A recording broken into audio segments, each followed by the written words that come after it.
Bueno, si queremos fortalecer la vida en democracia en el Perú, en la región en general, tenemos que entender qué cosa es la democracia y educarnos en ella, ¿no es cierto? Creo que hemos arribado a la conclusión de que probablemente, sin ser perfecto, es el mejor sistema que tenemos para convivir. Bueno, Fernando Carrillo Flores, vicepresidente del Grupo Prisa, ex procurador, ex ministro y ex embajador de Colombia, nos atiende esta mañana a través del Zoom, justamente para hablar de educación para la democracia, algo que no parece estar, al menos en la agenda prioritaria, ¿no es cierto?, del Perú en principio y de la región en general. Fernando, ¿cómo te va? Qué gusto conversar contigo. Gracias por acompañarnos. Muy buenos días, Carlos. Qué grato estar con ustedes aquí en esta mañana. Fernando, yo estoy convencido que la democracia es el mejor sistema político que conocemos, pero no podemos dejar de pensar que es trabajoso sostener la democracia. Es decir, hay que conversar, hay que ponerse de acuerdo, hay que negociar, hay que saber perder en democracia cuando las mayorías de alguna manera imponen el resultado. ¿Los latinoamericanos hemos entendido esto, Fernando? Pues poco a poco, Carlos. Yo vengo de una familia de médicos, te cuento, y siempre pongo el ejemplo de quien está en cuidados intensivos, y lamentablemente los principios y valores democráticos de la mayoría de nuestros sistemas políticos están en cuidados intensivos por un gran desencanto de la ciudadanía con la democracia, con la concepción de que muchas veces no produce resultados, algo que es muy paradójico, porque como tú muy bien lo has dicho, pues se trata de un sistema. Churchill decía que era el peor sistema político, excepción hecha de todos los demás. Una cosa bastante diciente, además. Entonces, como en el caso del paciente, hay que pensar en la necesidad de mirar la historia clínica de la democracia. ¿Cuáles han sido las enfermedades que han afectado a la democracia? Y hay que enseñar a vivir en democracia, precisamente tratando de evitar de que se repitan todo ese conjunto de enfermedades que la han agobiado, que hoy en día son el populismo, el caudillismo, el autoritarismo. Los sistemas políticos de América Latina son sistemas muy presidencialistas, con una gran preponderancia del poder ejecutivo. Algunos hablan del hiperpresidencialismo. Y la necesidad de controlar el abuso y el ejercicio del poder en la democracia, de tener unos ciudadanos que sepan que lo que se ha ganado en democracia no hay que darlo por sentado. Digamos que ese es parte del problema. Creer, y lamentablemente yo creo que hemos fallado nosotros, las generaciones hoy mayores, de enseñarle a las nuevas generaciones que lo que se ha ganado en democracia hay que defenderlo todos los días. Lo que se ha ganado en décadas de lucha por la democracia, apreciado Carlos, se puede perder en un día, se puede perder en horas, con un autogolpe, que son las nuevas formas de los golpes, con una explosión desde adentro de las instituciones democráticas, con unos principios autoritarios que tristemente hoy se están imponiendo como si fueran necesarios. Hay modelos a nivel latinoamericano que se tratan de vender, que son modelos donde hay violaciones permanentes de derechos humanos, por ejemplo. Eso es inconcebible. Entonces, la gran conclusión que ha sido este seminario que han iniciado las 3 universidades pontificias católicas de Chile, de Colombia y de Perú, con el anfitrión que ha sido el rector de la Universidad Católica del Perú, ha sido: necesitamos enfatizar en la educación para la democracia. Si ese es nuestro sistema que vamos a vivir, hay que educar a la gente, hay que respetar unos principios y hay que ser consecuente con ellos.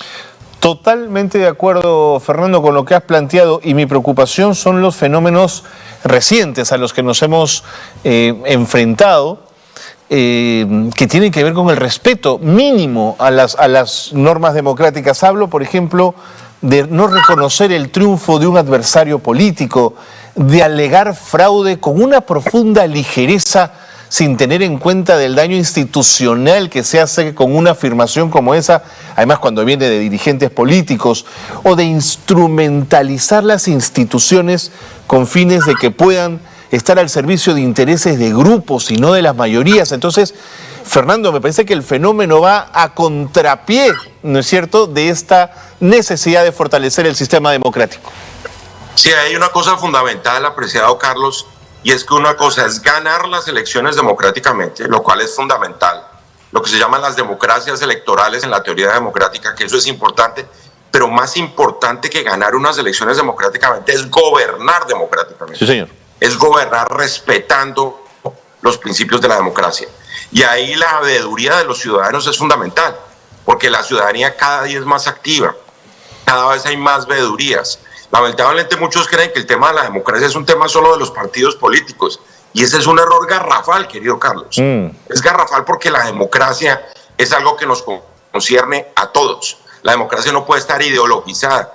La democracia no pasa únicamente por las instituciones políticas, pasa por la vida ordinaria de los ciudadanos. Es la defensa de mis derechos como ciudadano. La esencia de una constitución democrática es que haya una justicia que defienda los derechos de la gente, que se respete la separación de poderes. Y repito, que cada acción de un gobernante y de los ciudadanos respete ese núcleo básico de derechos que están proclamados, por ejemplo, en la Declaración de los Derechos Humanos. Entonces eso es un gran desafío, porque no es simplemente hacer como el chequeo, como se dice ordinariamente, de no, ganamos las elecciones y yo como presidente tengo poderes absolutos porque yo gané en democracia. No, es que... ¿Y cómo le devolvemos la fe a la gente en el sistema democrático? Porque están desencantados, Fernando. No ha resuelto los problemas cotidianos de las grandes mayorías. Entonces, hay una suerte de desafección en el Perú, por lo menos hay gente que está dispuesta a patear el tablero del orden democrático si es que otro gobierno autoritario resuelve sus problemas. Para ponerte un poco en autos, ¿no? Sí, eso es lo más complicado de todo, Carlos, porque lamentablemente no solo el Perú. En las encuestas que hace hay una como toma de temperatura, como se hace en el caso de los pacientes de la democracia en América Latina, que es el Latinobarómetro, y arroja esos resultados que tú acabas de mencionar. Y es que en un 53% los latinoamericanos aceptarían un sistema autoritario. Y eso es lamentable. Así es. ¿Por qué? Porque la gente le trata de pasar una cuenta de cobro a la democracia en la lucha contra la desigualdad, en la lucha contra la pobreza, en temas de seguridad, por ejemplo, y se cree que a veces los principios democráticos consagrados en las constituciones son incompatibles con las metas de la seguridad. Sí, señor. Y yo creo que ese es un error bastante grande, creer que uno tiene que violar derechos humanos, por ejemplo, para que haya seguridad dentro de una comunidad. Entonces, fíjate que yo creo que lo importante es concientizar a la gente de los errores que se están cometiendo en la vida democrática, de un populismo que nos está lamentablemente aguando la fiesta democrática, de una concentración de poder. Después de la pandemia, querido Carlos, los indicadores sociales de América Latina son lamentables. Lamentables. Volvimos a los indicadores sociales de hace 20 años. Lamentables. Y realmente hay muy poca conciencia de todo ello. Entonces no se le puede echar toda la culpa a la democracia, empezando por ahí, pero sí hay que escoger opciones de quienes defiendan la democracia. La democracia tiene que ser el punto de partida de cualquier actuación de gobernantes y gobernados. Entonces, claro, hay una crítica muy de fondo porque hay patologías, como dicen los médicos, de nuevo, hay enfermedades que golpean la democracia y hay que atacarlas. La corrupción, por ejemplo. Que está tan en el orden del día, y evidentemente hay que combatir la corrupción. Uno no puede vivir en un sistema democrático plagado de corrupción. Y hay que crear mecanismos contra la corrupción. Y hay que tener sanciones sociales, no solo legales, contra la corrupción. Hay algo que es fundamental y es el tema de la ética, que no está vinculado necesariamente a la religión como se pensó en el pasado. Que el problema de la ética ciudadana, de eso hablamos. Exactamente, una ética ciudadana que se deriva de la defensa de la dignidad humana como punto de partida de todo el sistema político. Fernando, te agradezco muchísimo. Creo que hay que saludar el esfuerzo de la Pontificia Universidad de Chile, la Pontificia Universidad Javeriana de Colombia y la Pontificia Universidad Católica del Perú por este esfuerzo de pensar estos temas y traerlos y trasladarlos a la discusión en la agenda pública. Muchísimas gracias, Fernando. Ha sido muy grato escucharte. Un gran abrazo para ustedes y vamos a ponerle mucha fe a este proyecto de 3 universidades de América Latina que le están apuntando a lo que es correcto en este momento y a lo que da resultados a la hora de defender nuestros sistemas democráticos, que yo creo que es un deber de todos. Muchas gracias, Fernando. Un abrazo. Fernando Carrillo Flores, vicepresidente del Grupo PRISA, ex procurador, ex ministro y ex embajador de Colombia. Es impresionante cuando uno escucha a un empresario de otro país y los contrasta con los nuestros, cómo tienen el compromiso y la defensa de la democracia y los derechos humanos completamente asumidos. No hay forma de vivir en democracia sin derechos humanos. No hay forma de vivir en democracia con 50 muertos. No hay forma de vivir en democracia con fiscales que venden favores al Congreso y congresistas que se venden a los favores de la Fiscalía de la Nación. Eso no es una democracia, es una, por supuesto, una caricatura de la misma.